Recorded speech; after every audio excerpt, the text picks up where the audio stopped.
Witajcie. Dziś wracamy do The Cat Lady. Po przejściu przez szereg trudnych doświadczeń w pierwszym rozdziale, Susan wchodzi w nowy etap swojej podróży.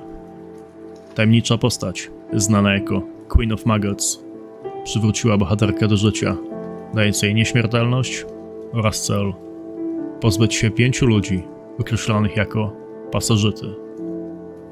Czy Susan odnajdzie sens swojego istnienia w tym ponurym świecie? Czy uda jej się stawić czoła ciemnym siłom, które czyhają na nią? Przekonajmy się. Zapraszam.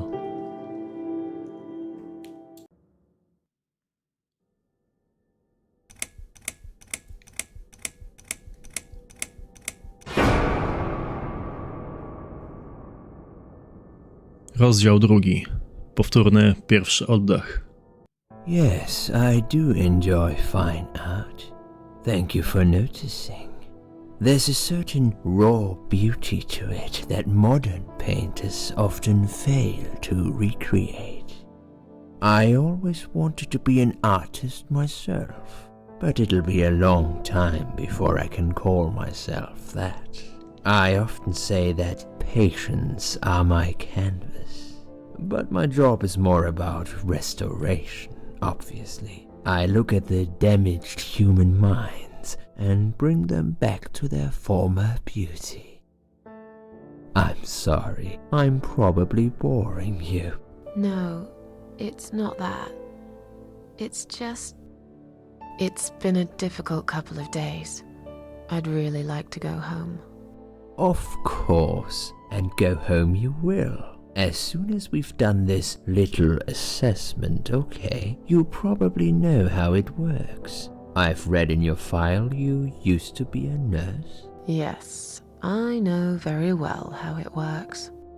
You want to check if I'm nuts. Well, I wouldn't use that expression, obviously. But yes, we have to make sure you're safe and figure out how to help you. Also, as a nurse yourself, you know there's always paperwork involved. These forms won't fill themselves. Honestly, Susan, you have nothing to worry about. This is just a formality. I could tell straight away that you are not nuts. Fine. What would you like to know? I will answer all your questions. Then I'll go home, take a long shower, and catch up on sleep. Wonderful. Let's see then. Where do we begin?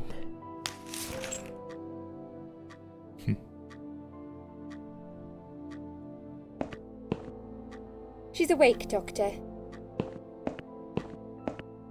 Good evening.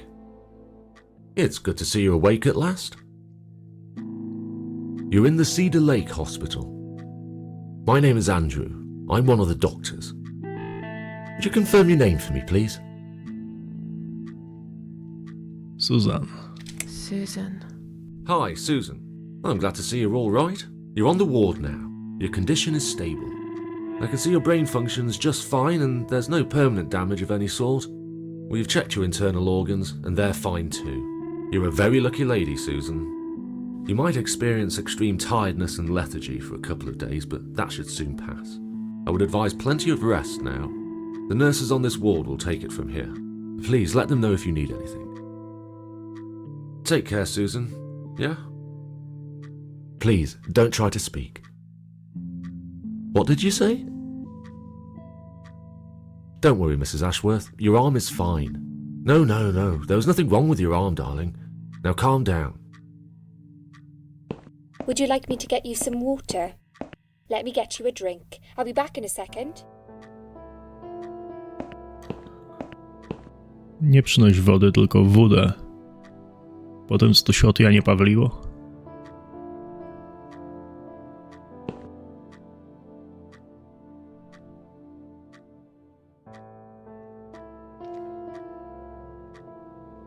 I'm sorry, Susan.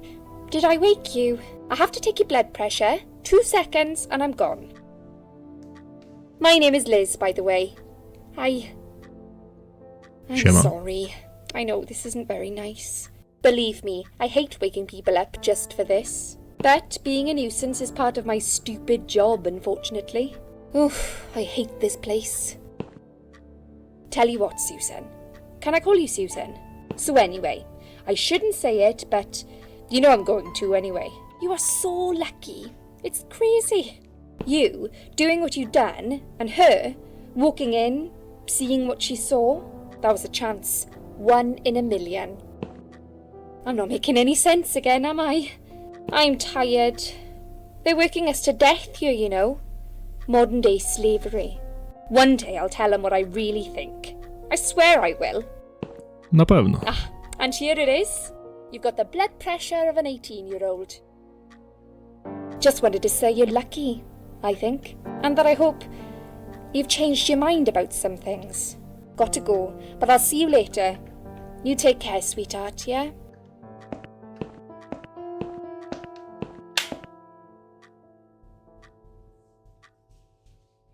Dobranoc.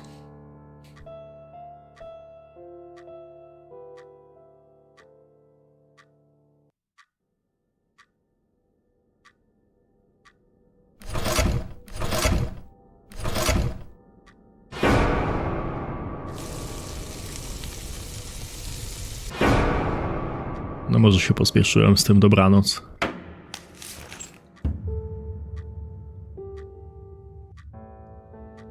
Bad dream? No, lekko powiedziane, moja droga.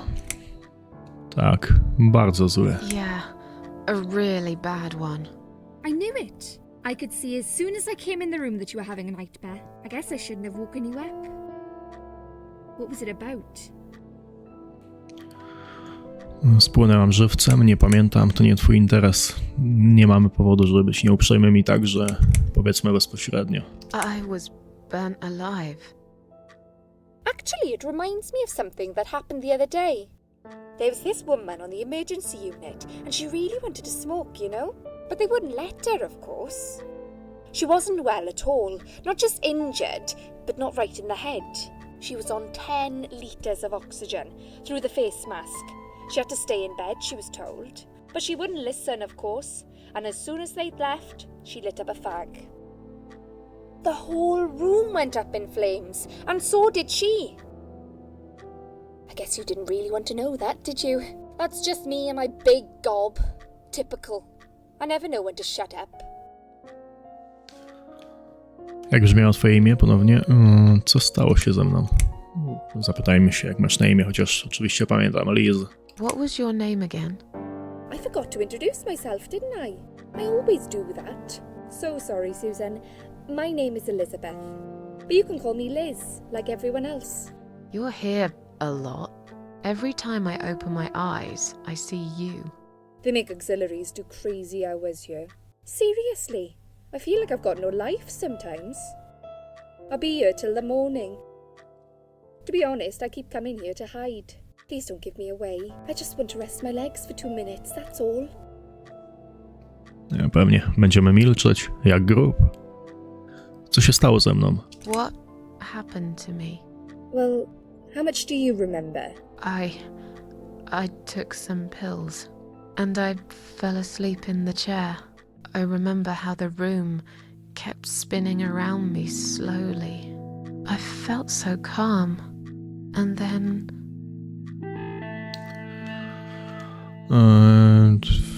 Obudziłam się na polu czegoś tam, nie wiem, co to barley, ale załóżmy, że jakiejś pszenicy czy czegoś. Obudziłam się tutaj i zobaczyłam ciebie. Nie wiem, czy dobrym pomysłem byłoby mówić o wizji, jaką przeżyliśmy na polach i z królową czerwi. Od razu mogliby nas wsadzić do wariatkowa, także myślę, że lepszą opcją byłoby powiedzieć, że obudziłam się i zobaczyłam ciebie. I woke up here and I saw you. Can you now tell me who found me and what happened? Well, your body went into a coma. You were lucky she came home and found you. I told you that before. What? Who found me? Your daughter, of course. She called an ambulance. If it wasn't for her, you would sure be dead now, Susan. My daughter. Yes. Why? Why'd you look so pale all of a sudden, Susan? I I don't have a daughter. Whoever she is, she lied. But why would she do that? How should I know? I was in a coma, apparently. So she lied. It doesn't change the fact that you owe her your life. I was fine. I didn't ask for any help. Sorry. No, także mamy pierwszy plot twist. Ktoś tam był. Jak długo byłam tutaj? Kiedy puszczą mnie do domu? Najpierw zapytajmy, jak długo tutaj byliśmy. How long have I been here?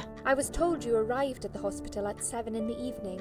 You had a cardiac arrest in the ambulance. They had to resuscitate you. Your heart stopped beating for nearly a minute, but they managed to bring you back. You went to the intensive care unit, where they gave you a dose of antidote and pumped your stomach. As soon as your condition was stable, they brought you on this ward. It's called Dime Ward. I call it Die Ward, because all the patients who come here want to die. It's a suicide watch unit. That's why it's so strict. You have to be careful. Nurses here are trigger happy with the sedatives. Kiedy wypuszczą mnie do domu? When will they let me go home? Nie I'm not prędko. sure. Probably not today. Maybe tomorrow. Look, I shouldn't say that, but you seem like a nice person. I feel like I should warn you. There's this doctor here. They call him Dr. X. He's a chief of psychiatry in this hospital. You won't be able to go home until he's talked to you, and he's really good at getting into your head. You know what I'm saying? He will ask you a lot of tricky questions. But he's a really great guy. You should trust him. Uważaj na niego, ale powinnaś mu zaufać. No, przeczysz sobie Liz. I druga sprawa. Wiem, że gra ma miejsce w Anglii, ale z tego co wiem, to na przykład w Polsce, jeśli skończysz na oddziale samobójczym, to musisz tam spędzić miesiąc pod opieką. A tutaj wylądowała w szpitalu i następnego dnia potencjalnie mogą ją wypuścić. No, muszę powiedzieć, że jeśli tak faktycznie jest, to angielski system naprawdę dziwnie funkcjonuje i to ma trochę w dupie swoich pacjentów. Tell me more about this Dr. X. His name is Xavier Zellman, but everyone just calls him Dr. X. He comes on the ward often, usually late in the afternoon or in the evening. I personally really like him, but you hear all sorts of stories in a place like this, you know. I don't know what to believe anymore. All I know is he's been very friendly and supportive. Some doctors won't even say hello to you, but Dr. X usually stops and asks how I am. He knows I have some problems. He can see I'm not happy here. He actually offered me some free weekly sessions. I think I might take him up on his offer. What are they saying about him? Oh yeah, they say he's a big flirt. Nurses, cleaners, patients. He doesn't care, as long as they're wearing a skirt. One girl I knew, Linda, I heard they had an affair. Stupid girl. Well, she left, and I never saw her again. Now why do you think that is? Dr. X got her knocked up. They covered it up and quietly got rid of her. Probably paid her some money. I don't know how these things work, but it must have been enough to shut her up. I bet he'll be more careful now. But I can't really say a bad word about him, personally. Well, one thing. Maybe. Don't laugh, okay? He's got a weird smell. What do you mean? He smells funny. I don't know. Maybe it's just bad aftershave. Or maybe it's something he eats. Oh, thanks for the warning. I'll try not to get too close to him. Now that I think about it, there's something else too. I'll tell you this, Susan. He starts talking to you, and you just open up and tell him everything. It's very odd. I don't exactly hide things from people, but he got some really private stuff out of me. Really private. You know what I mean? Things I wouldn't tell my mother about. And we haven't even started those sessions yet. So, be prepared for that. Sure. But it's a bit too late for me to hide how I feel now anyway. I think I made it very clear when I swallowed those pills. No, jakby nie było, to jest praca doktora X, także myślę, że wnikanie w umysły drugiej osoby, nic dziwnego, jeśli potrafi wyciągnąć z ciebie informacje. Powiedz mi więcej o Tell doktorze me X. more about this Dr. X. His name is Xavier Zellman. He comes on the ward often, usually late in the afternoon or in the evening. I personally really like him. But you hear all sorts of stories in a place like this, you know. I don't know what to believe anymore. All I know is he's been very friendly and supportive. Some doctors Dobra, to już było. What do they say? Oh yeah. No, what's... Well, Zapędziłem well, się. doctor, I don't, but I bet he'll... But I can't really say about... What do you... No, I'll tell you... I don't really... So... Czy widziałaś tą moją córkę? Did you see this daughter of mine? No, sorry, Susan. Apparently she came in the ambulance with you, but then she remembered something and had to go. I think someone mentioned she went in quite a hurry. Of course she did. She was worried I'd ask her what she was doing in my flat. Saving your life? Do I really have to give her a benefit of the doubt just because of that? One would assume so. That girl is a hero. Maybe real heroes always leave before their identity is revealed. Or she was a burglar, attempting to steal from me. That's a possibility too. Have you got anything very precious in your flat? Maybe. Bądźmy szczerzy, nie miała. Powiedz mi coś więcej o sobie. Tell me something more about yourself. Me? I'm a nobody. I'm just a hard-working girl. We all have to pay our bills somehow, right? I rent a room not far from here. There are 2 other girls living in the house. One is an auxiliary nurse, like me. She's always sick. The other one is a stripper. At least I think so. She's never home at night. Maybe she works at night, like you. Yeah, but I don't leave for work wearing red stockings and heels, do I? No, you're right. You're a real nurse, not some man's fantasy of one. Mizoginia. I used to do all that for my boyfriend. You know, dress up as a sexy nurse and all. Well, I did it just once, really. He didn't like it that much. He didn't like me that much either. Broke up with me last Valentine's Day. Of all the days, he chose that one, eh? He never told me why, but I don't care anymore. Muszę powiedzieć, że brutalnie. Jestem zmęczoną. Daj mi się przespać. I'm tired. Let me sleep now. Fine. I'll see you again. Be careful who you trust here, Susan. They will be watching you. How do I know you're not one of them? You don't. But do I really look like a bad person to you? I don't know. Maybe not. I'll see you tonight. Remember what I said. Dreams are just dreams. But when they turn into nightmares, it's good to have someone there to pinch your arm and wake you up, right? Nie da się ukryć.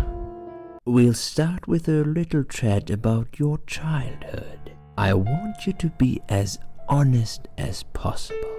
It's important if we want to get to the bottom of your problem.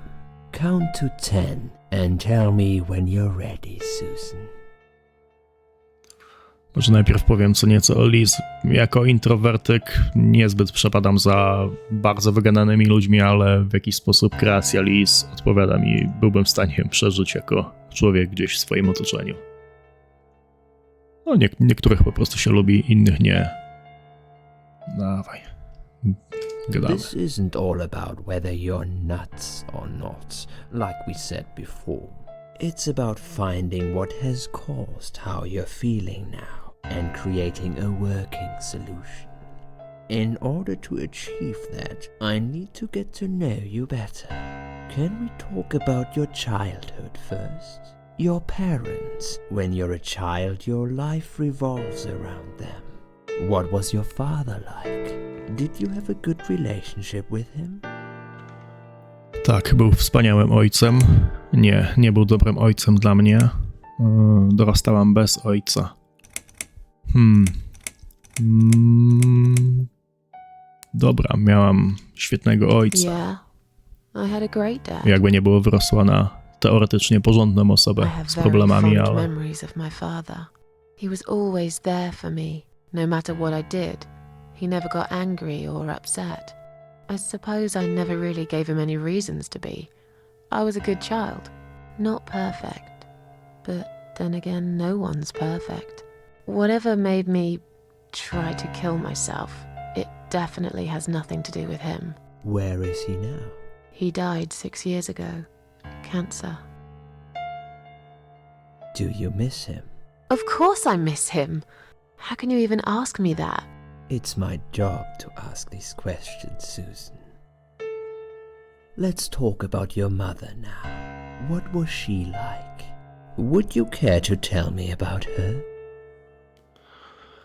była wspaniałą mamą. Była okropną matką. Straciłam ją, kiedy byłam ciągle dzieckiem. Myślę, że Susan przeżyła już swoje, jako że jej ojciec zmarł na raka, przynajmniej w tej wersji, ale myślę, że ciągle potrzebuje jeszcze powodu, aby rzucić się na własne życie, także postawmy na drugą opcję. She never cared about me. All that mattered to her was the booze, and never me. What I remember clearly from my early years is the image of her sitting by the window. She'd stare at it for hours, smoking. My dad saw it all, of course, but he was unable to do anything about it. I think he just loved her too much to do anything.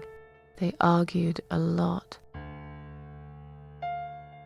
Their fights always take place behind closed doors. It's one way of protecting the child from it all. But children always know. At least I did. I remember every time they fought, I tried so hard to just go to sleep, but sleep never came. No matter how hard I tried not to listen, I couldn't stop. I just couldn't. Okay, I'm beginning to get a better picture. That's enough about your parents for now. Let's take 2 minutes, and we will talk about something else. I need to get out of this place. I hate hospitals. Besides, I really want to go home and forget all about this. Okej, także mamy już wstęp do rozdziału, wiemy co nieco i musimy się wydostać z tego miejsca. Zobaczmy. Patrzenie na tą poduszkę sprawia, że zastanawiam się, jak wielu ludzi umarło z głową na tejże poduszce. Wiem, że była wiele razy prana od tamtego momentu, ale ciągle sprawia, że czuję ciarki na plecach. Myśląc o tym, prawie umarłam tu sama. Zaraz. Umarłam na chwilę, prawda? Zobaczmy, co jest pod spodem. Nie ma nic interesującego pod poduszką. No, petarda. Zegar. Wskazówki zatrzymały się na 10:08. Prawdopodobnie jest zepsuty. Albo może potrzebuje nowych baterii. Rękawiczki. Pełne lateksowych rękawiczek. 3 różne rozmiary. Bierzemy. Za darmo to uczciwa cena. Bierz dużo rękawiczek. Przydadzą się. Ale tą pojedynczą też wezmę. Ile się zmieści w kieszeni?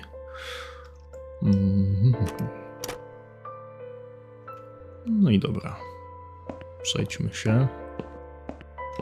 Drzwi. Drzwi do toalety. Coś jest w Hello? środku. I guess I should wait my turn. No wypadałoby. Dobrze. To zobaczmy, co bierze Susan. To lista leków dla pacjenta w pokoju 2. Zgaduję, że to ja. Jestem na dużej ilości leków uspokajających. Rzeczy, które mi dają, mogłyby obalić konia albo dać mu ból głowy na tydzień. Mogą także spowodować halucynacje i paranoję. Jak dziwne. Dlaczego daliby mi to wszystko? Nie jestem szalona. Wiem to na pewno. Jeśli ktokolwiek jest szalony, to ten, kto dał mi całą tą listę leków bez żadnego powodu. No, także będzie ciekawie. Kwiaty, chryzantemy, nie cierpię kwiatów. Myślę, że to już Susan podkreśliła. Nie biorę ich. Nie cierpię kwiatów, zwłaszcza chryzantem. Powąchajmy. Nie cierpię kwiatów. Nie dbam o to, jak pachną. Pokój numer 1. Zobaczmy zegar. Wskazówki utknęły na godzinie 11:40. Czy wszystkie zegary w tym szpitalu są zepsute? No jak? Nie będę spać w czyimś łóżku. Poduszka. Sprawdźmy, co jest pod nią. Nie ma niczego interesującego pod poduszką. Okej. To zobaczmy, na jakich lekach jest pani z pokoju 1. Jej imię to Ann Barton, 35 lat. Bierze dużo leków uspokajających i ma długą historię nadużyć narkotyków. O proszę. Wydaje się, że na szczycie tej listy bierze metaton na syndrom odstawienia heroiny. No, pani lubi sobie grubo polecieć, wygląda na to. Na dnie tej strony jest notatka mówiąca, że jest prywatnym pacjentem, który zostaje tutaj ze swojej własnej woli. Szczęśliwa pani. Zgaduję, że to nie będzie tak łatwe dla mnie, aby opuścić szpital. No, pielęgniarka. Popatrzmy na nią. Założę się, że myśli, że te czerwone oprawki sprawiają, że wygląda atrakcyjnie. Znam ten rodzaj zbyt dobrze. Kompletnie oddana jej pracy, ale totalnie bez mózga i o zamkniętym umyśle.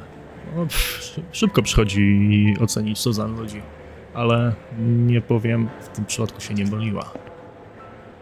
I'd like to go home now. Well, so would I. But there are procedures and a system in place. I can't just let you go like that. What? Look, I'm very busy at the moment. I'll come and talk to you in a minute, all right? Mamy służbistkę. Czuję się znacznie lepiej teraz, czym możesz mnie I feel zwolnić. much better now. Can you please discharge me? I'm glad to hear that. But I can't discharge you until Dr. X sees you. He should be doing his round very soon. Please return to your bed and wait for him, all right? Wygląda na to, że pani nie chce nam pomóc. List zwolnienia. Przeczytajmy. To list zwolnienia dla Ann Barton, obecnie pacjentu pokoju 1. Wygląda, że oddała się szpitalowi z własnej woli i jest jej dozwolone wyjście kiedykolwiek tylko chce. No, wygląda, że nam się przyda ten przedmiot, ale... Please do not touch these. They are all confidential documents. Yeah? Well, maybe you shouldn't leave them out on the desk for everyone to see. If you are looking for something to read, we have some magazines for patients here. Thanks, but I think I'll pass. No, nie jest aż taka głupia, na jaką wygląda. Dobra, to z tym będzie tak samo, także nie będziemy szaleć. Przepraszam, gdzie jest wyjście? Excuse me, where's the exit? It's just down the corridor, ma'am. Thanks. I'll be on my way then. Can I see the discharge letter first? A discharge letter? What for? Some of our patients are under observation and aren't allowed out of the ward. For their own safety, of course. It sounds like we're prisoners here. It's for the patient's safety, ma'am. If you haven't been discharged by the doctors, I'm afraid I can't let you through. May I ask what your name is? Moje imię to Susan Ashworth. Czy mogę odejść? Moje imię to Mary Smith. Przepuśćcie mnie, proszę. Po prostu przepuść mnie, dupku. Wrócę później. Myślę, że nie ma powodu, żeby być nieuprzejmym. Tym bardziej, że to dwójka. A bądźmy szczerzy, tym bardziej, że mam jeszcze chyba na nadgarstku opaskę z nazwiskiem. My name is Susan Ashworth. Can I go now? If you've not been discharged, I can't let you out, Mrs. Ashworth. I'm afraid there's nothing I can do for you, ma'am. You should talk to the doctor first and come back with a letter and some form of identification. Okej.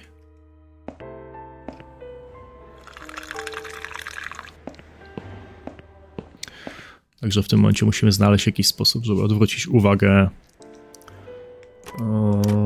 tej pani, pielęgniarki przy biurku i sposób na ominięcie ochroniarzy.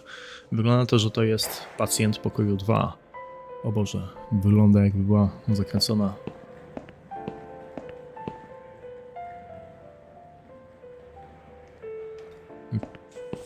Wygląda jak młodsza wersja głównej bohaterki. Nieco bardziej zjarana. Porozmawiajmy. Hi, are you alright? Can we talk for a minute? I can't talk. Please, just leave me alone. Oh, I mean you no harm. I'm trapped here, just like you. Trapped? I don't know. It's just so hard to think without it. But you're a stranger. And you're not one of those lovely nurses either. They look after me so well. I trust the nurses like I trusted my mother. I just want to talk. I need your help. Unless it's Mother who sent you. Was it her? Please tell me it was her. Yeah, sure. I'm a good friend of your mother. I missed her so much. I can't remember you very well. But you should know this. If you really are a friend, you will know my mother's name. The name that haunts me. A beautiful name. Yeah, sure I do. Now, let me ask you. What is it? Oh, well... What is my mother's name? No bardzo ci zależy, ale nie oszukujmy się w tym momencie. Nie wiemy, nie będziemy kłamać. I Nie wiem. don't know. No, of course you don't. Leave me alone. Please, just leave me alone. Tak czy siak w tym momencie musimy znaleźć sposób, aby opuścić ten szpital, a ta osoba jest tutaj z własnej woli. W każdej chwili możemy wyjść, więc musimy znaleźć sposób, aby z nią porozmawiać. Czyli musimy znaleźć imię matki. W jakikolwiek sposób by to nie było osiągalne. Śmietnik. Sprawdź. Wygląda jakby nie był opróżniany przez chwilę. Jest tu dużo spotków na medykamenty razem z innymi obrzydliwymi rzeczami. Oczywiście przeszukajmy, jak jest tu dużo obrzydliwych rzeczy. Wezmę jeden z tych spotków na leki. Notatka, przeczytaj. Proszę przestać pisać wiadomości na lustrze. W tej chwili doświadczamy trudności w utrzymaniu wysokiego standardu czystości w związku z nieobecnością ludzi odpowiedzialnych za sprzątanie. Prosimy wszystkich pacjentów, aby mieli na to uwagę i żeby pomagali nam utrzymać oddział czysty. No tak, nie ma problemu. Lustro. Sprawdźmy. Nie mogę patrzeć na siebie. Lustro jest uszkodzone. Duży odłamek szkła leży na boku. Oczywiście, że weźmiemy. Jeśli znajdą to przy mnie, będą myśleć, że jestem kompletnym psychopatą. Ale mogłoby się przydać również. Zaryzykuję. Rozsądna decyzja. Dobra. Tutaj widzieliście, jaka była notatka, żeby nie pisać wiadomości na lustrze. I ta gra jest niesławna, jeśli idzie o tą zagadkę, bo polega ona na tym, żeby puścić gorącą wodę i stać przez parę chwil, aż na lustrze pojawi się wiadomość, którą właśnie sugerowała ta notatka, która jest obok. I problem z tą zagadką jest taki, że po prostu trzeba stać w miejscu długi czas. No nie jest to zbyt intuicyjne.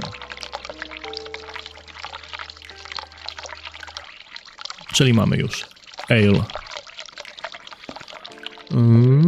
Dobra. Potrzebujemy sposobu, aby wykurzyć pielęgniarkę spod biurka i wziąć list zwalniający z tego szpitala. Mamy na to sposób.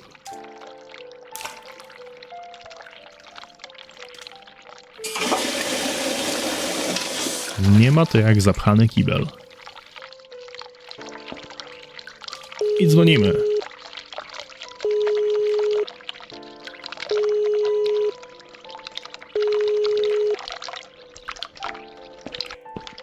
Someone is coming.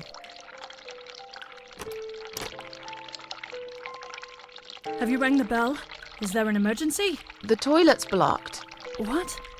Oh, well, that's hardly an emergency. It is when you need to use it urgently, like I do. I see. Fine, I'll sort it out. Just give me a minute. Ah, it's the gloves. Again! I guess I'll have to get my hands dirty since the cleaner's called in sick. Do roboty. Dobra, zajmiemy się tym listem, którego potrzebujemy oczywiście.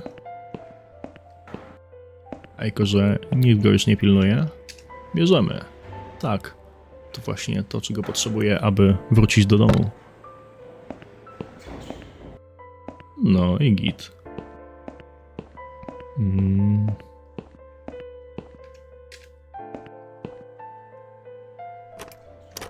It wasn't you who did it, was it? I don't Oczywiście, że know nie. what you're talking about. Someone just stuck a bunch of... Well, I guess it doesn't matter. It's sorted now. I just hope it's the last time I've put my hands in that stinking toilet.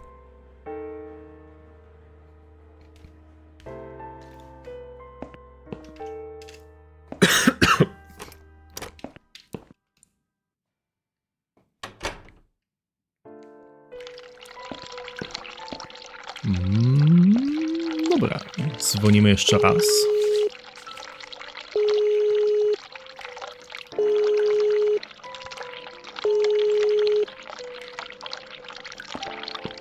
Someone is coming.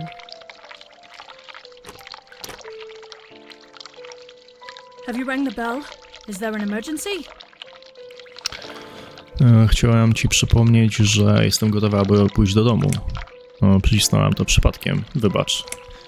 Chciałam zobaczyć, jak długo zajmie ci, aby odpowiedzieć na dzwonek. Czuję się dziwnie. I'm feeling a bit woozy. Are you really? You look fine to me. No, I'm really not feeling well. Fine, I'll call the doctor for you. But I can't help it if he's busy and can't get here straight away. In the meantime, I know how to make you feel better. I think it's time we give you some medication. Can you please tell me your name and your date of birth?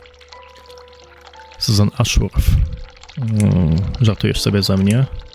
Zajmij się sobą, nie biorę niczego. Chciałbym wiedzieć, jakie jest twoje imię, żebym mogła zgłosić to. Ann Barton, urodzona w 1975.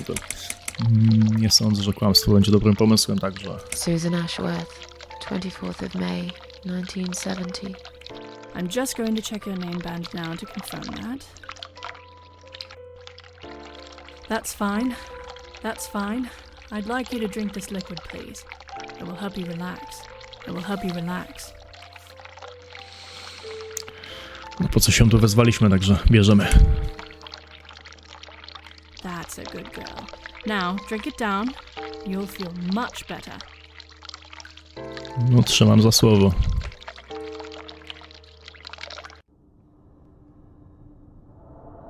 Now, go back to your room and rest. You'll be able to relax and have a great sleep.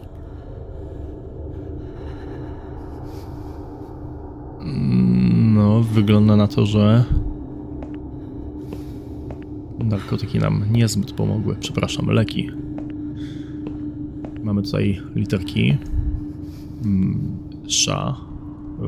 W normalnym świecie było jeszcze Ale, więc mamy już imię Sheila. Ciekawe kogo.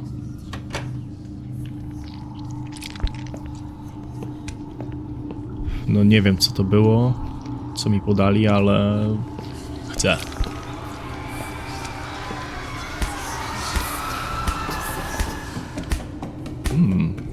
Narkotyczne serce. Tak trudno się skoncentrować. Czy ta rzecz jest wypełniona narkotykami?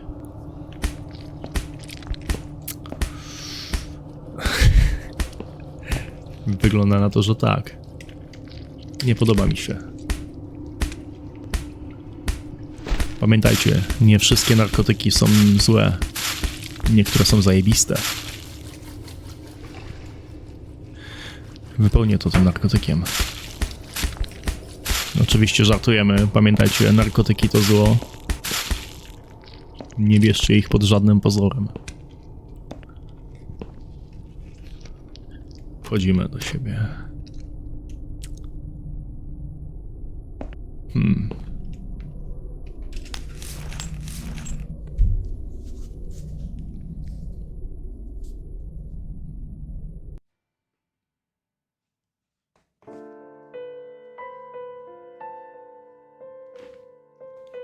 The drugs have worn off and I feel better now. But I can't let them do that to me again. I need to get out of here. Nie wiem, co się podaje ofiarom samobójstwa, ale to, co przyjęliśmy, chyba trochę za dużo. Porozmawiajmy. If you really are a friend, you will know my mother's name. The name that haunts me. But I know it.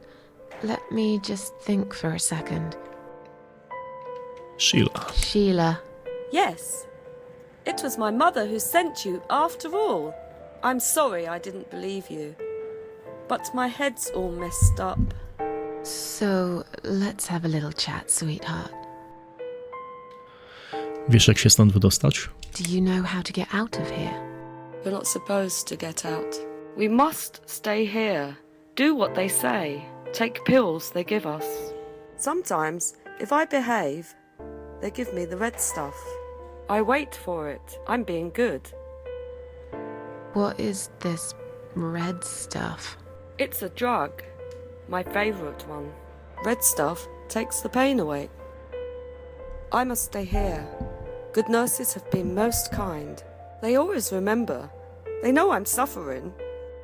But it is not the same as the drugs I see in my dreams. On the other side of the mirror, there's a spider's heart full of drugs. I just can't seem to find it anymore. I see. Pajęcze serce. Czym jest nie wiem jak to powiedzieć, treat, przysmak, o którym mówiłaś? What exactly is this little treat you mentioned? It's the red teardrop of pure happiness.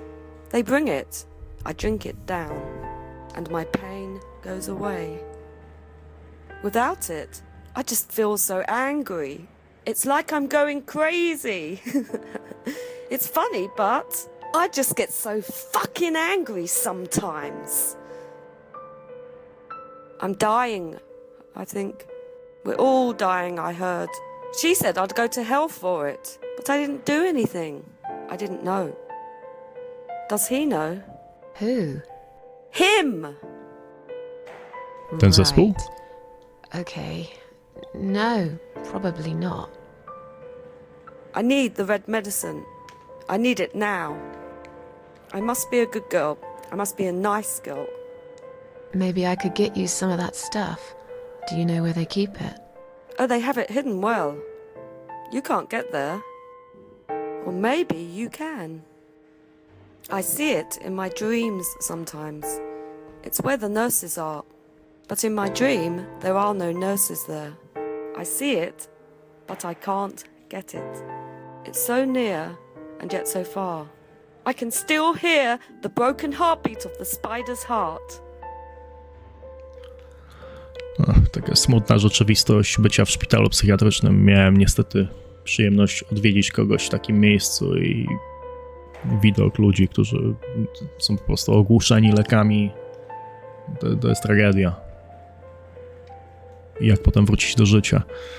Dobra, czy czujesz się dobrze? Wyraźnie nie. All right. I'm fine. Yes, it's all fine. It's just hard to wait, you know? They said I can have it. You know, yeah? So I wait here. Don't want to miss it. That nurse promised it to me.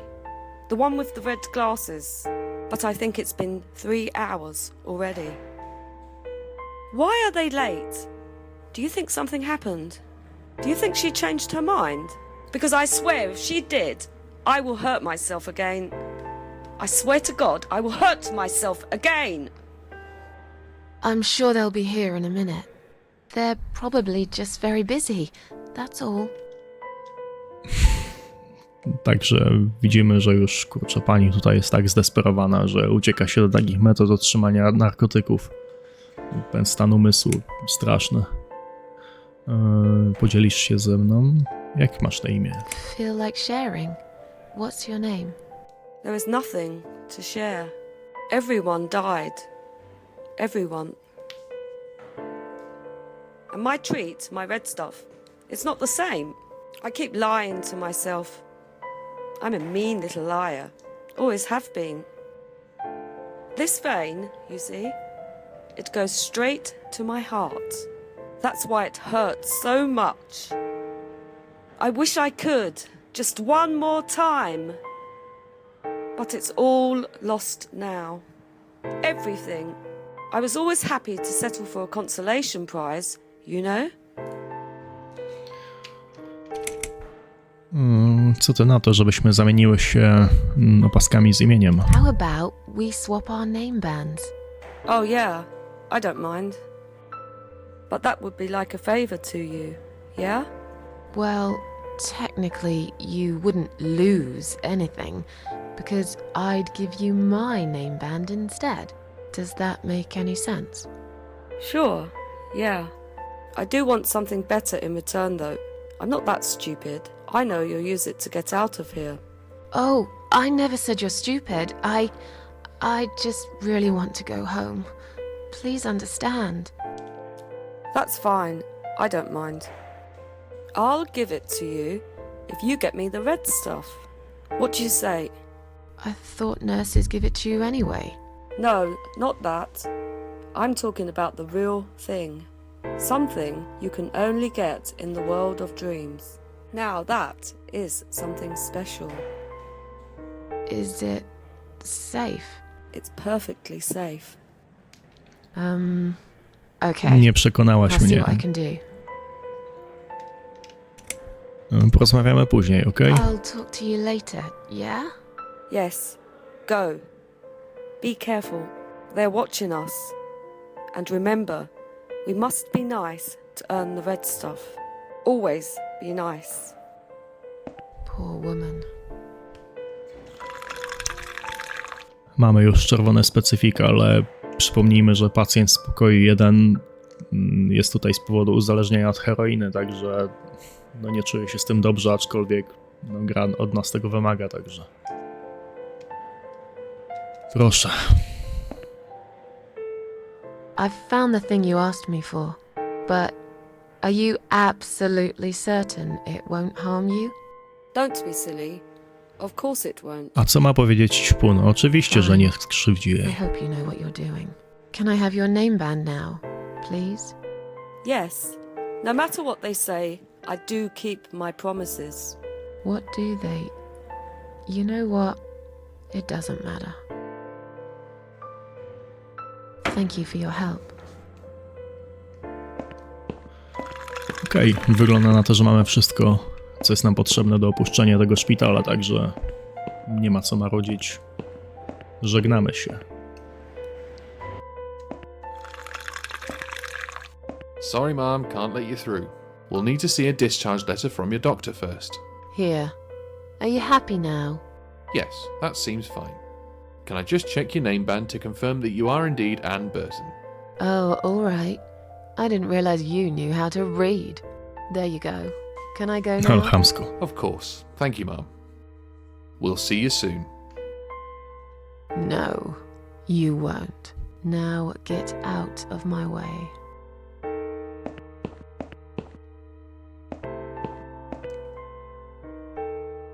To mi się akurat nie podobało. Nic nie zrobili Susan. Po prostu wykonywali swoją pracę, jaka by nie była.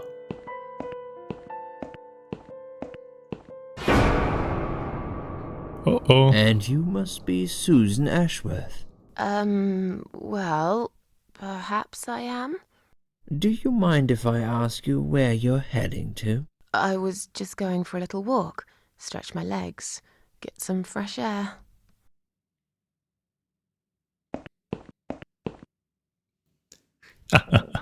Give it a rest.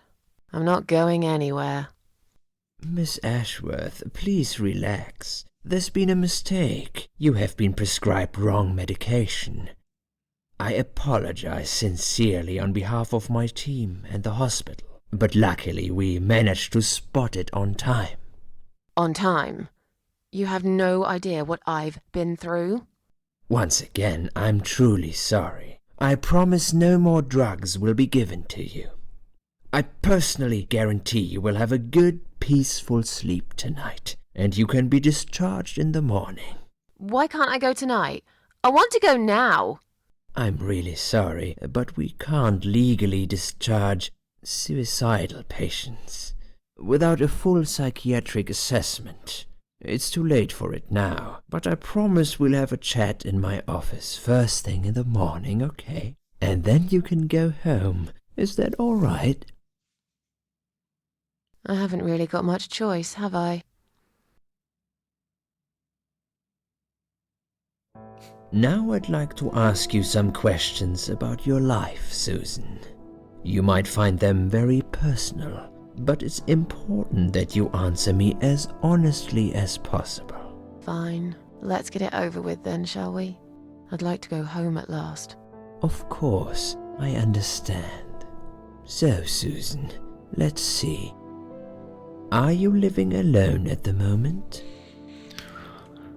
Wynajmuję pokój. Jest całkiem samotnie przez większość czasu. Żyję samotnie i pasuje mi to. Żyję z przyjacielem, przyjaciółką. Musi być okropnie zmartwiona. Wydaje mi się, że pierwsza opcja będzie najbardziej logiczna. I rent a flat. It's quite lonely most of the time. I used to like being on my own, but I'm not sure if I still do. Too much time with my thoughts, and no one to talk to. Maybe I should get a parrot. We'd have a little chat each time I feel like opening up. Or maybe you could consider finding friends through our Suicide Watch service. They're very good. Helped a lot of people. Okay. Maybe I will. What do you do for a living? W tej chwili szukam pracy. Jestem kelnerką. Pracuję w kawiarni. Susan była pielęgniarką, także wydaje mi się, że najlepszą opcją byłoby szukanie pracy w tej chwili. I'm between jobs at the moment. I'll find something soon. But it's been difficult. I didn't feel that great. I felt weak and powerless and tired most of the time. I felt really awfully tired. Typical depression symptoms. We can give you something for that. You'll feel stronger and motivated. I admire your faith in modern medication, Doctor. I hope you're right. Describe to me what your mornings look like. What is the first thing you do each day? Piję mocną kawę i palę fajkę na balkonie. Jem śniadanie, zwykle płatki. Piję kubek herbaty i czytam gazetę. Leżę w łóżku, przebudzona. Nie mogę sprawić, że chce mi się otworzyć oczy. Idę do toalety. Nie tak jak wszyscy. Włączam telewizor i oglądam stare show. Wiemy, że Susan jest fanką kawy i fajeczki, także pierwsza opcja. I drink strong coffee and smoke on the balcony. I know it's not a great start for the day, but it's one of my little pleasures in life that I find very hard to say no to. Would you say that you feel safer at home than outside? Ja? Tak bym powiedziała.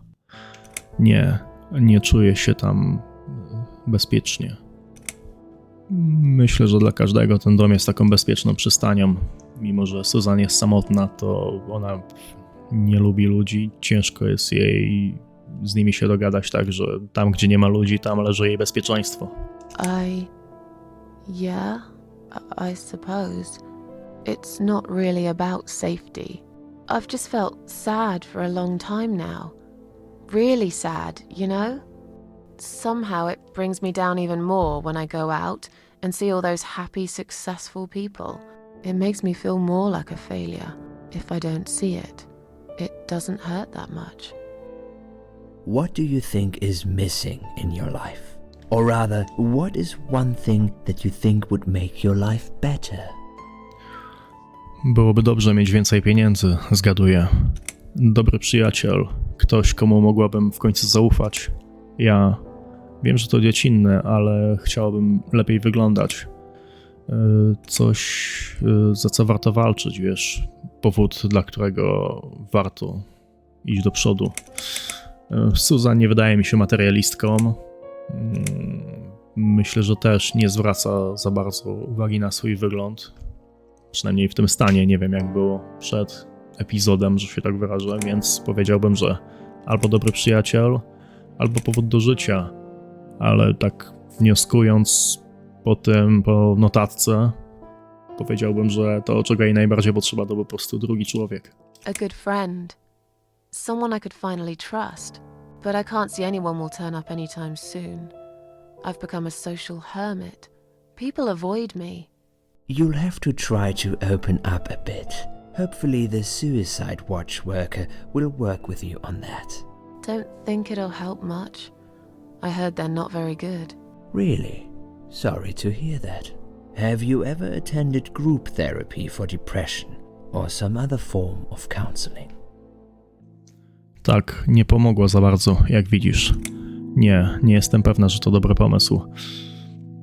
Wydaje mi się, że Susan by nie poszła, dopóki nie byłaby do tego absolutnie zmuszona. W końcu nie przypada za ludźmi, albo im nie ufa, także.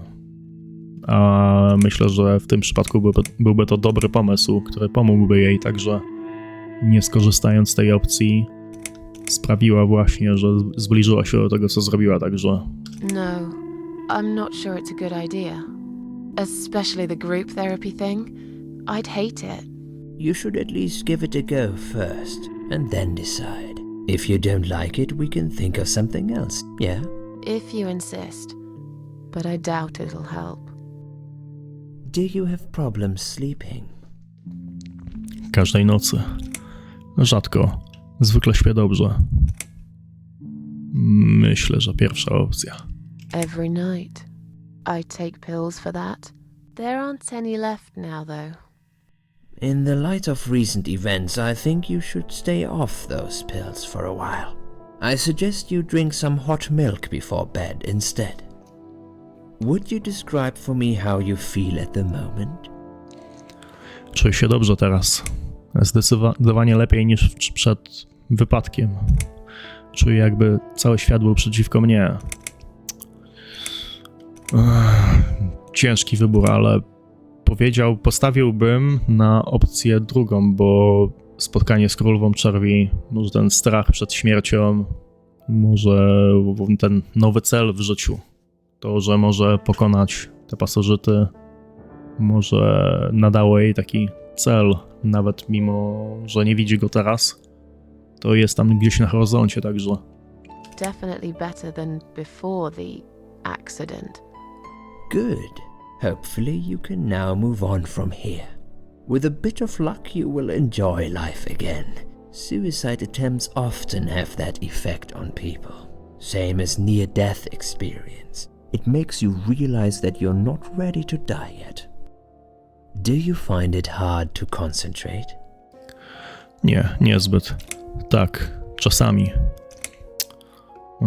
Myślę, że Susan jest osobą na tyle inteligentną. W końcu udało się jej prawie uciec ze szpitala, także myślę, że problemu z koncentracją nie powinna mieć. No, not really. Do you drink alcohol, Susan? Nie, czasami. Myślę, że nie. Susan pracowała w szpitalu, widziała swoje w życiu. Też tak jakby nie widziałem dowodów na to, że piła, także postawmy na to, że nie. No. That's good. Alcohol is a powerful depressant. I never really liked drinking. Excellent. Sometimes when life gets too much and people feel sad or upset, they think about suicide. Do you often think about suicide? Nie, oczywiście, że nie. Nie wiem, co we mnie wstąpiło. Wydaje mi się, że myślę o tym czasami. Tak, myślę o tym często. Myślę, że druga opcja. Well, I used to think about it sometimes. Don't you think about it when you're really down? Susan, I'm a psychiatrist. My job is to talk people out of it. Would you ask a fireman if he ever thinks about setting fire to his house? I suppose not. But I'm sure lots of people have times when they do think about it. I couldn't say, Susan. The statistics show that men are 3 times more likely than women to commit suicide. That puts you in the minority. But of course, that's missing the point. Suicide is never the solution. There's always a way of solving whatever problem you might have. I realize that now. Please, in your own words, try to explain to me, why did you really try to take your own life, Susan? To był impuls. Wstydzę się go teraz. Nic nie sprawiało, że byłam szczęśliwa. Chciałam pokazać wszystkim, jak bardzo jestem skrzywdzona wewnątrz. Ostatnie na pewno nie. Z całą pewnością nie utrzymywała z nikim kontaktu, także komu miałaby to pokazać? Policjantowi, lekarzowi? Albo impuls, albo nic nie sprawiało, że byłam szczęśliwa. Wydaje mi się, że impuls może być tą odpowiedzią. It was just a sudden impulse. I'm ashamed of it now. I had a really rotten day, you know? I felt like I was suffocating between the 4 walls of my bedroom. It just would get worse and worse. By the afternoon, I realized I cried for the past 3 hours. I didn't even know I'd been crying until I went to the bathroom and saw my face in the mirror. I looked like a ghost. I looked like I was dead already, you know? And then I saw the sleeping pills. I thought, why not? And I did it. Do you feel as if you're a burden, or that life isn't worth living? Już nie. Czasami, kiedy czuję się na dnie. Dla kogo miałaby być ciężarem? Nie wydaje mi się, żeby tak myślała. Jedyną osobą, dla której mogła być ciężarem, była ona sama. Not anymore. It's strange. But I feel lighter. I feel stronger. Besides, I live alone. Who could I be a burden to? What makes you feel better? Moje koty. Praca sprawiała, że byłam szczęśliwa. Antydepresanty sprawiały, że byłam... Długa kąpiel. Muzyka. Gram na pianinie, kiedy czuję się źle. Myślę, że albo koty, albo muzyka. Bardziej postawiłbym na muzykę, bo jednak jeśli wykonujesz jakąś czynność, to skupiasz się na niej i nie odlatują ci myśli w strefy, które lepiej nie wędrować, ale tytułowo myślę, że koty. My cats. I always put out a bowl of food for the stray cats. They're ever so grateful. I like their company. What makes you feel worse? Ludzie zawiedli mnie zbyt wiele razy. Nienawidzę, kiedy pada cały czas. Hałas. Za dużo hałasu denerwuje mnie. Samotność. Chciałbym mieć kogoś, aby móc z nim porozmawiać czasami. Ciężko powiedzieć. To może być wszystko. Wydaje mi się, że albo ludzie, albo samotność. Ale jednak przechylałbym się ku samotności. Myślę, że to jest ten czynnik, który przechylił szale.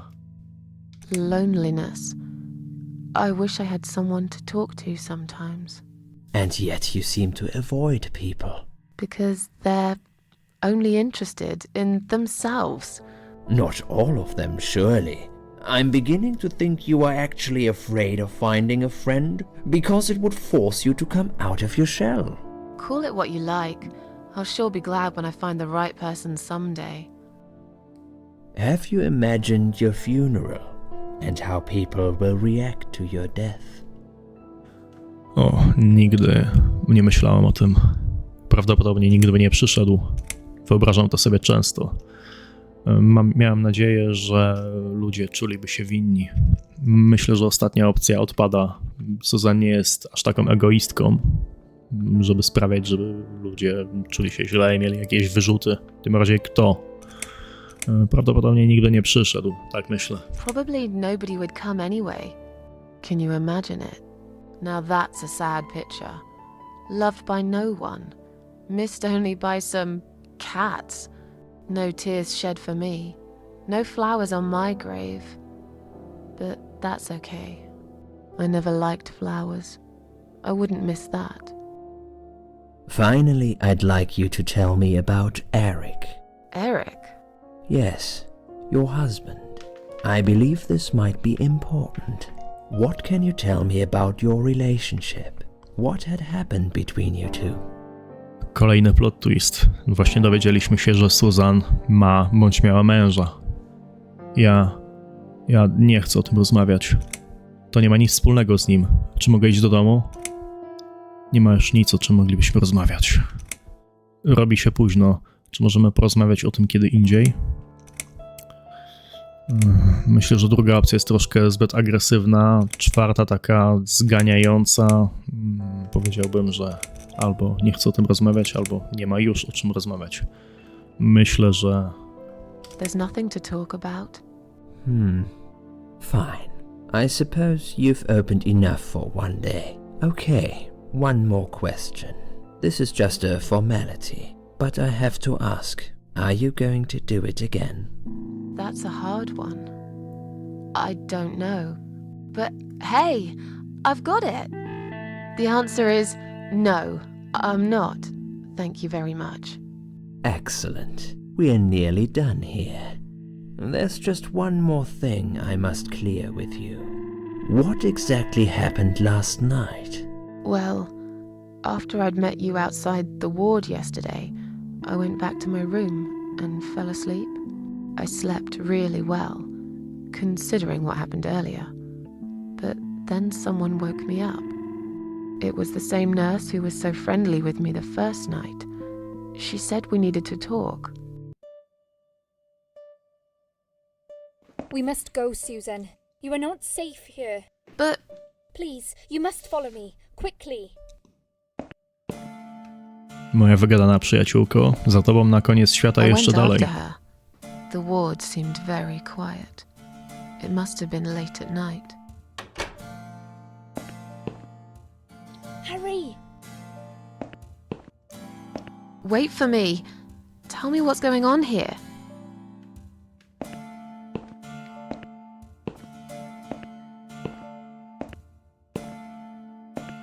The security guys were gone.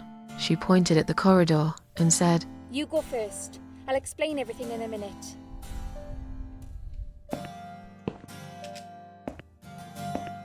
Susan, if we don't escape now, they're going to hurt you. Please trust me. I know a way out of here. I'll help you escape. Let's go down this corridor. I'll be right behind you.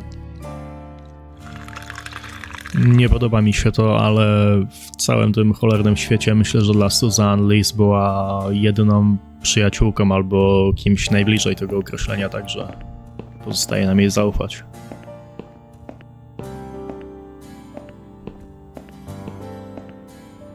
I think I can hear someone coming.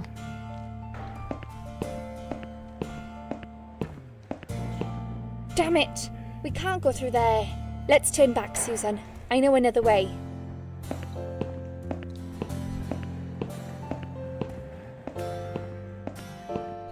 Turn left here. We can use the maintenance lift to get us out of this place. Okej.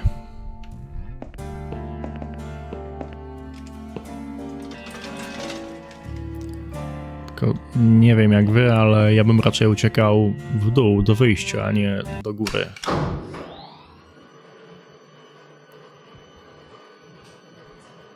Do góry na dach.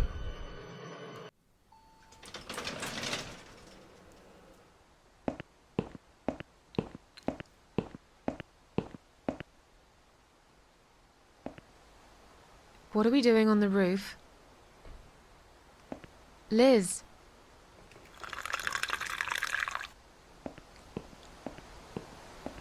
What the hell are you doing? And why is there blood on your clothes? Liz. It's quicker than the stairs. And besides, all the doors are locked anyway. This is the only way out of here. The only escape. Let's both jump. It won't hurt, you'll see.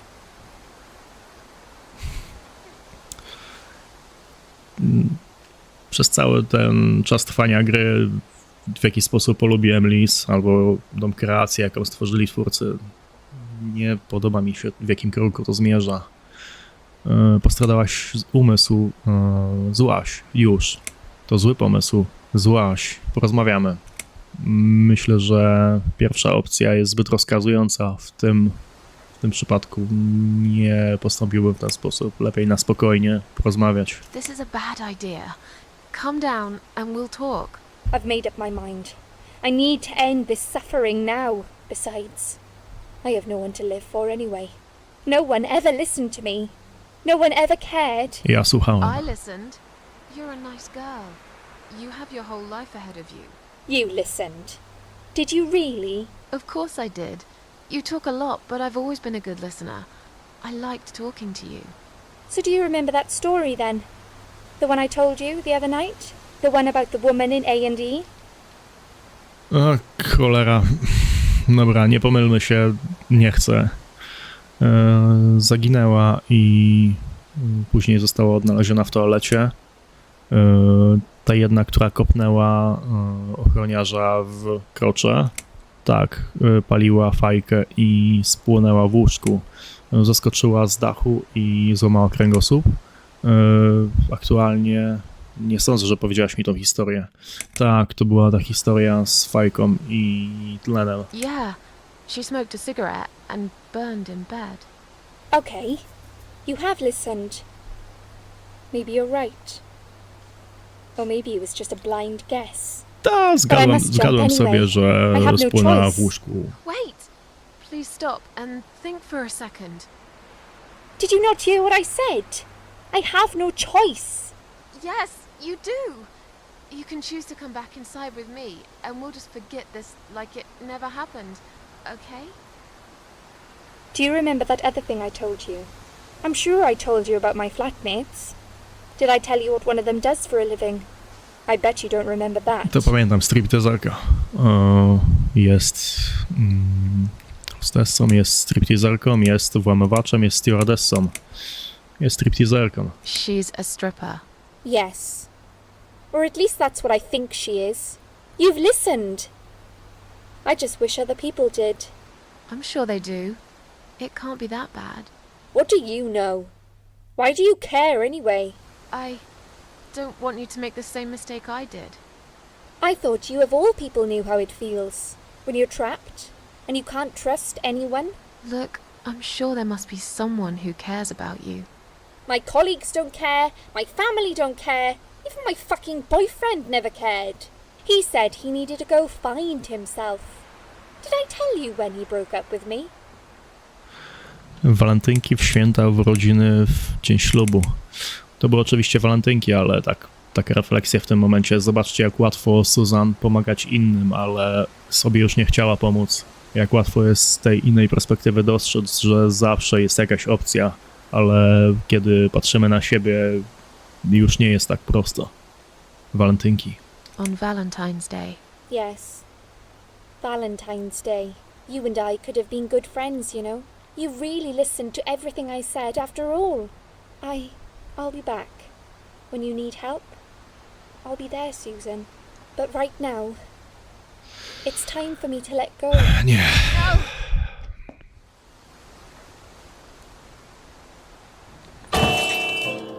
Ja wiedziałem, co się stanie, ale ile bym nie grał w tą grę, to wcale nie jest prostsze.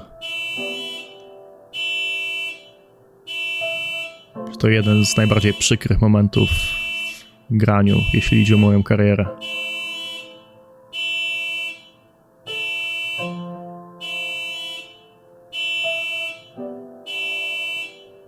After that, I went back. I tried telling people about Liz, but they all thought I was crazy again and didn't believe me. And you are absolutely sure you saw Liz jump off this building? You know, it doesn't matter. I just want to finish this and get some fresh air. Susan, I know Liz well. She wouldn't do something like that. As a matter of fact, I saw her this morning. She's fine. I'd like you to come with me and see her. Say hi. Make sure she's alright. Stop treating me like I'm crazy. Fine, I'll go. I don't even care that much anyway. The door is locked? I plan ahead, Susan. I had a feeling in my gut, and my gut's never wrong. I feel like I really got to know you, though. I'm very sorry you've had such a difficult life. I like your green eyes and your sleek cheekbones. You're a clever girl, Susan, but the sadness has poisoned you for too long. There is no coming back from it. For what it's worth, I would have let you go if it wasn't for Liz.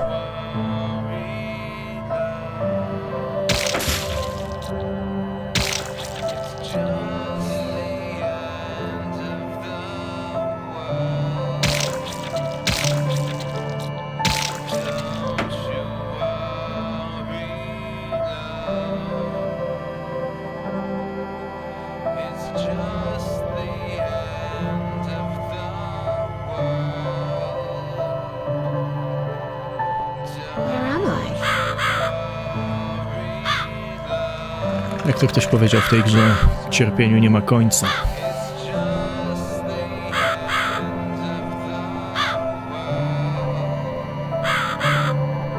Najbardziej boli cierpienie wymierzone przez kogoś, komu ufasz. Ciekawe, co to robi. Pociągnij.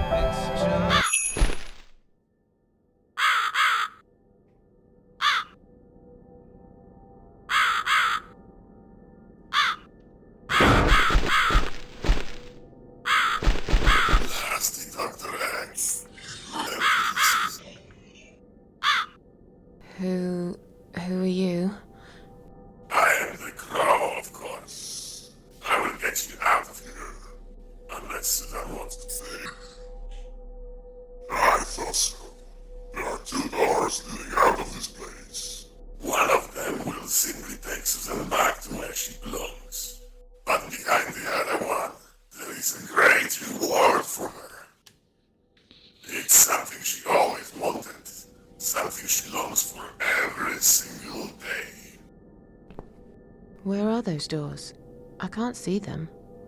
Just walk back to the right side of the stage. My dear little Susan can't miss them. Zawalczmy o tą nagrodę.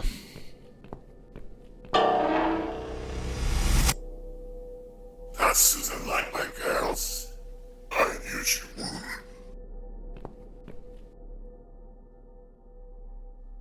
Whatever they are, tell them to stop staring. But they are here to guide Susan. They are the guardians of the doors. They know which door she should enter to get her rewards. But there is one problem. There's always a problem. I'm not even surprised. Which door should I go through? I will leave that to Susan's own best judgment. But this might be her only chance to find what she had lost. Waste it. And Susan will never get it back. Susan has one question. And she can only ask one of them. She must use it wisely. Fine, I can do that. But what's the catch? It's very simple.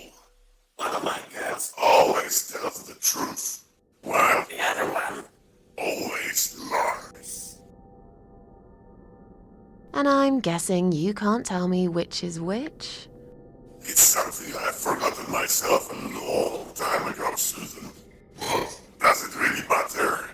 One question is all Susan needs to find the right door.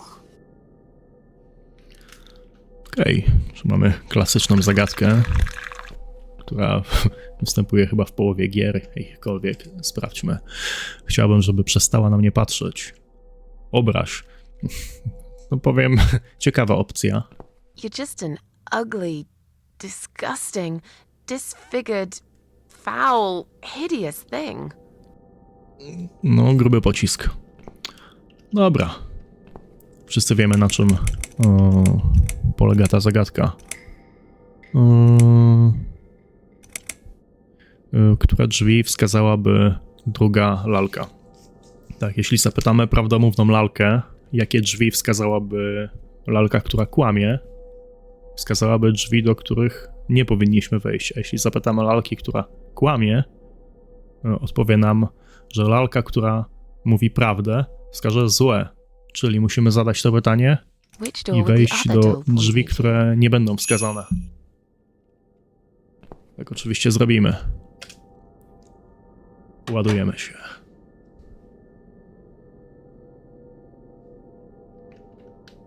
Is this supposed to be my reward?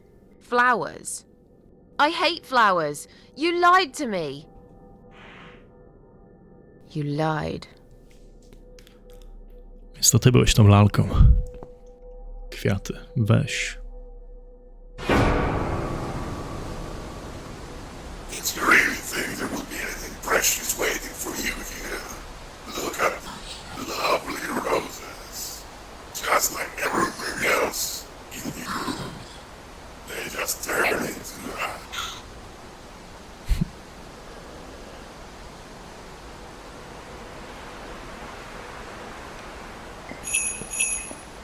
A więc to te. I wracamy do domku w lesie. Tylko gdzie jest królowa czerwi. Świeca. To był chyba sakrament duszy. Musimy zdmuchnąć świecę, ale to oznacza, że abyśmy my mogli wrócić do życia, ktoś je straci. No nie mamy innej opcji.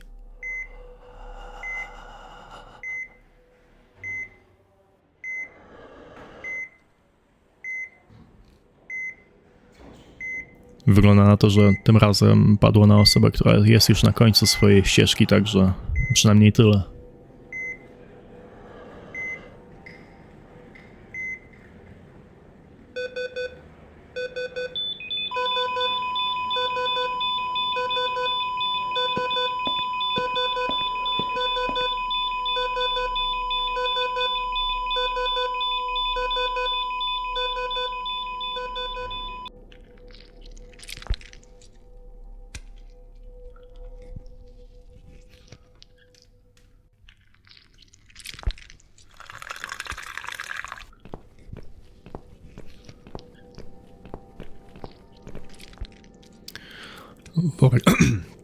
Worek na ciała.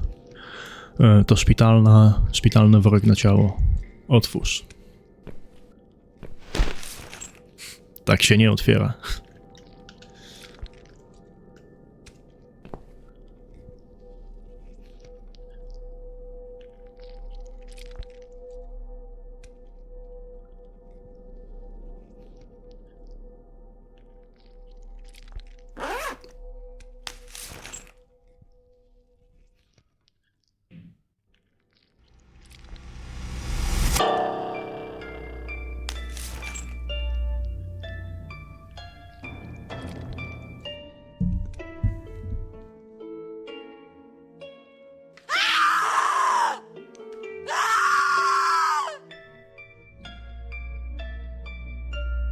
You treacherous, dirty bastard.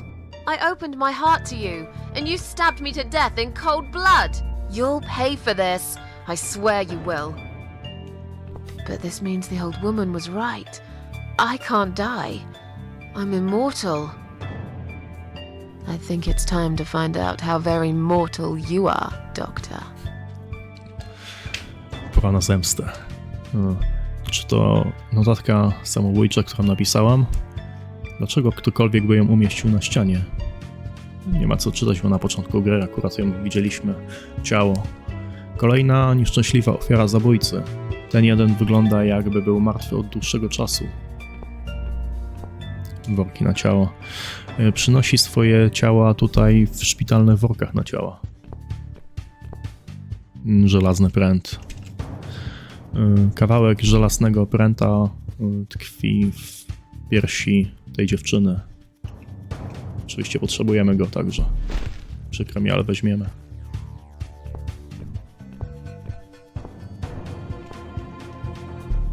Stare, zardzewiałe drzwi. Otwórz. Nie były nawet zamknięte. Oczywiście, nie jestem tutaj więźniem. Myślał, że jestem martwa. Nigdy nie powinieneś brać rzeczy za pewne, ponieważ pewnego dnia możesz popełnić największy błąd, jaki kiedykolwiek popełniłeś. Zobaczmy, co z tym krzesłem. Jeśli nie znajdę niczego innego, może mogę użyć tego krzesła jako broni? Podnieśmy. Do kieszeni. O proszę. Dobrze, że na nim nie siedziałam. Jednak ta drewniana noga może być użyteczna. Potrzebuję tylko jakiegoś ostrza.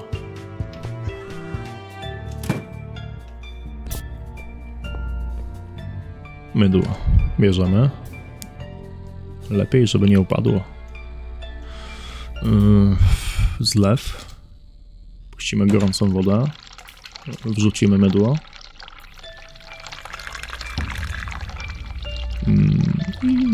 Otrzymamy z tego spienione mydło. Dobra, pali się światło, bierzemy ostrze do piły.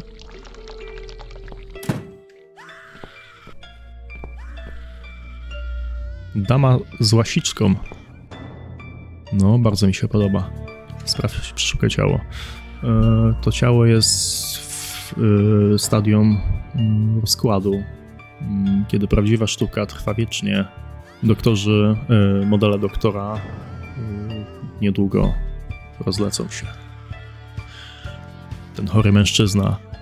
Jak on zdołał ukryć to szaleństwo? Sprawdź lalkę. Zgaduję, że nie mógł zdobyć łasiczki, więc użył lalki. Weź głowę lalki. No pewnie, czemu nie? Mogłamy prawdopodobnie znaleźć zastosowanie dla tego.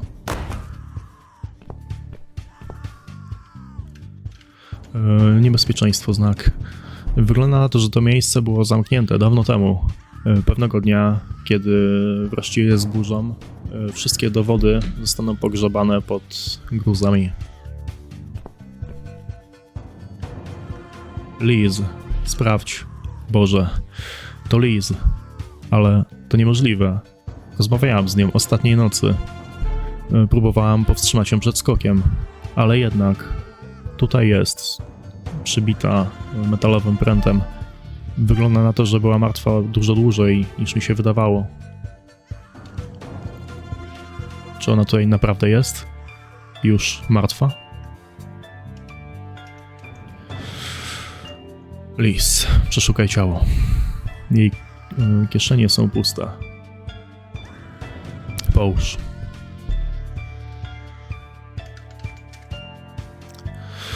Mam nadzieję, że chociaż teraz odnajdziesz spokój w śmierci. No ale można było zrobić to nieco delikatniej. Dobra, tu leży klucz, to są drzwi, nie będziemy tego nawet brać. To jest do takiego nieszczęśliwego zakończenia, gdzie poddajesz się, uciekasz.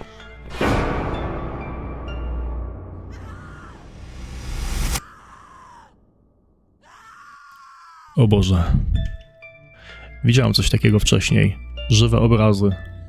Ale ten jeden wygląda jak martwe ciało zawieszone na linkach, przywiązane do krzesła.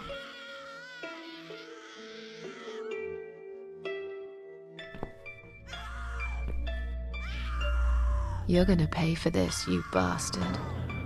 O tak. Zaraz, coś tu mamy? Nie, to już widzieliśmy. Wenus. Kolejna biedna ofiara szalonego doktora. Coś lśni na jednym z jej palców. Spójrzmy. Metalowa nakrętka tkwi na jej palcu jak pierścień. Mogłabym ściągnąć to z palca, gdyby ten palec nie był taki napuchnięty i sztywny. Właśnie dlatego potrzebujemy mydła, aby sobie pomóc. Dziewczyna z perłowymi kolczykami. Jej obwisłe ciało jest umieszczone w dokładnie taki sam sposób jak obraz. Wygląda na to, że zabójca użył linek, aby utrzymać jej głowę przechyloną do boku. Skrzynka. Zardzewiała metalowa skrzynka. Zobaczmy, co jest w środku. Otwórzmy ją po cichu. Tak samo jak podniosłeś krzesło po cichu. Klucz. Bierzemy.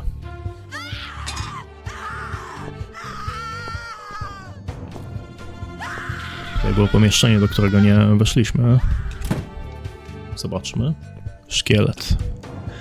Fałszywy szkielet. Prawdopodobnie był używany do nauczania, zanim tutaj skończył. Śruba. Oczywiście jeden z potrzebnych przedmiotów do sztaluga. Nie wiem, jak się nazywa ten przedmiot. Doktor prawdopodobnie uważa się za artystę. To oczywiście. No i dobra, tworzymy broń.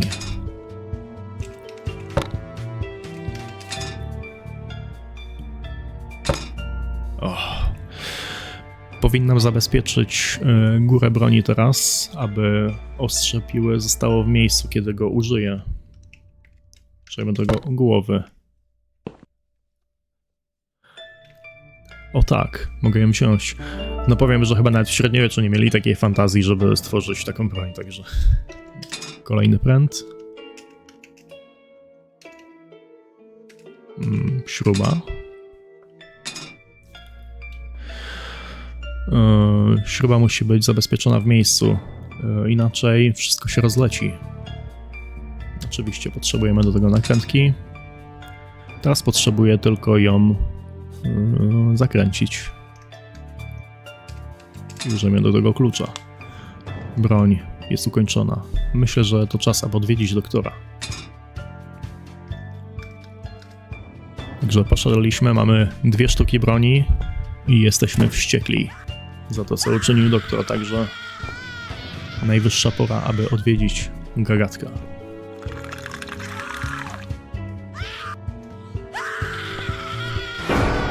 I don't need eyes to enjoy your fear. Scream louder, little bitch! Scream your lungs out! Louder, I said!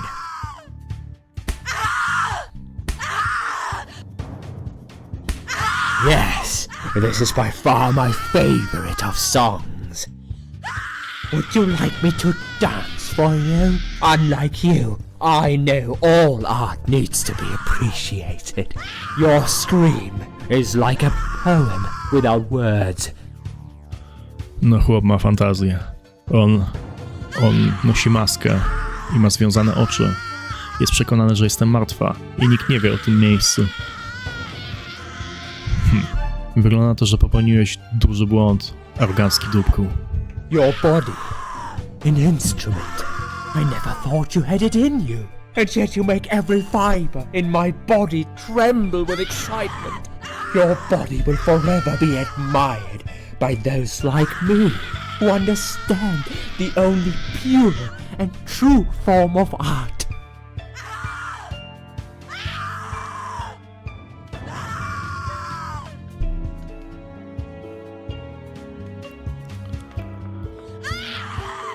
Ja ci pokażę sztukę. Doktor X, spójrz. Widziałem dość. Doktor musi umrzeć. Także czego byśmy do tego użyli? Czy pały stworzonej z ostrza piły i głowy lalki, czy włóczni? Wydaje mi się, że włócznia byłaby lepszym wyborem. Wydaje się nieco groźniejsza, łatwiejsza w użyciu, ale ta pała ma coś w sobie.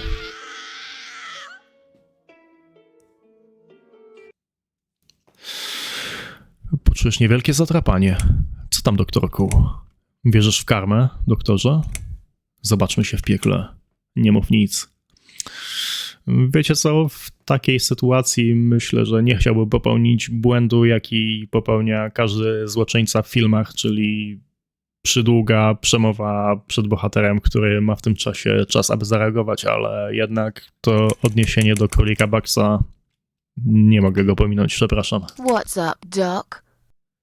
Dobranoc.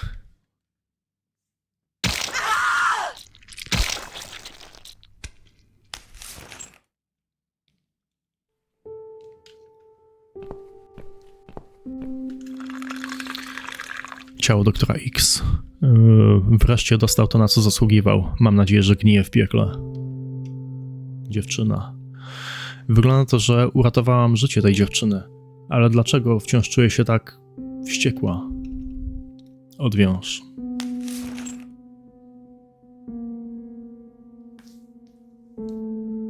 Thank you. Thank you so much.